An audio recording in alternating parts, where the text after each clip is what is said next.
Baik, bismillahirrahmanirrahim. Assalamualaikum warahmatullahi wabarakatuh. Perkenalkan, nama saya Farizi Ramadan dengan email 131230335. Baik, saya akan mempresentasikan hasil laporan saya yang berjudul Peraturan Daerah Perda Provinsi Lampung Nomor 3 Tahun 2012 dan Peraturan Menteri Kehutanan atau Permenhub Nomor P85 Tahun 2014. Baik, kita masuk di nama dan latar belakang kebijakan. Terbagi menjadi dua. Satu, Peraturan Daerah Perda Provinsi Lampung Nomor 3 Tahun 2012. Perda ini mengatur tentang pengelolaan kolaboratif Taman Hutan Raya Wan Abdul Rachman. Peraturan ini menjadi dasar hukum bagi pelaksanaan program pemberdayaan masyarakat di zona penyangga Tahura, termasuk penerapan sistem agroforestry yang melibatkan partisipasi aktif masyarakat sekitar hutan. Dua, Peraturan Menteri Kehutanan Permenhub Nomor P.85 Tahun 2014. Permenhub ini memberikan dukungan regulasi terhadap pengelolaan taman hutan, termasuk Register 19 Pasal 6 Ayat 2. Dari peraturan ini mendukung pengelolaan kolaboratif dan pemberdayaan masyarakat dalam pengelolaan kawasan hutan yang sejalan dengan pendekatan agroforestry yang diterapkan di wilayah tersebut. Selanjutnya, masalah yang ingin diatasi.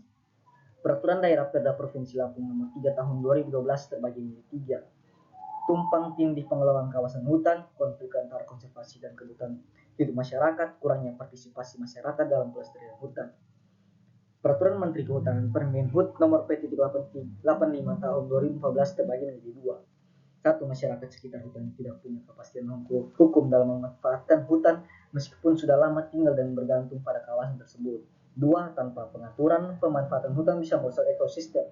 Permenhub ini mengatur melakukan budidaya dalam kerangka kelestarian. Baik, kita masih tujuan dan saran.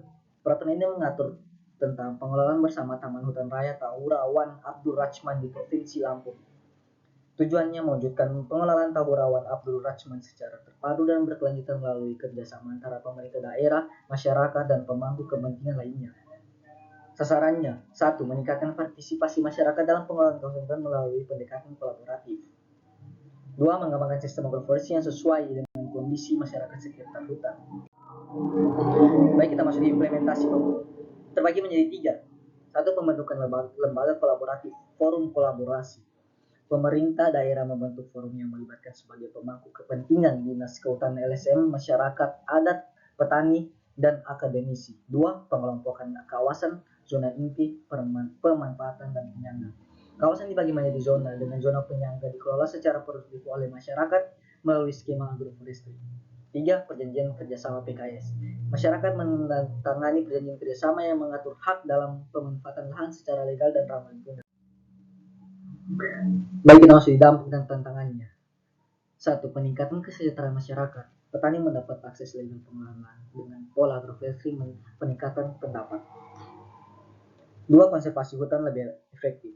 Kolaborasi antara masyarakat dan pemerintah menurunkan perambahan liar dan pembakaran. Tiga, penguatan lembaga masyarakat, terbentuk kelompok tani hutan yang lebih terorganisir dan dilatih. Kita masuk di kritik dan sarannya. Kritik terbagi menjadi tiga. Satu, kurangnya pengawasan dan evaluasi berkala. Forum kolaborasi belum memiliki sistem monitoring yang kuat dan berkala terhadap implementasi program. Dua, masih terjadi tumpang tindih kewenangan, koordinasi antara pemerintah provinsi dan pusat kadang tidak sinkron, terutama soal penegakan hukum dan pemanfaatan lahan. Tiga, keterbatasan kapasitas teknik masyarakat. Banyak petani masih kesulitan menerapkan sistem agroforestry sesuai prinsip konservasi.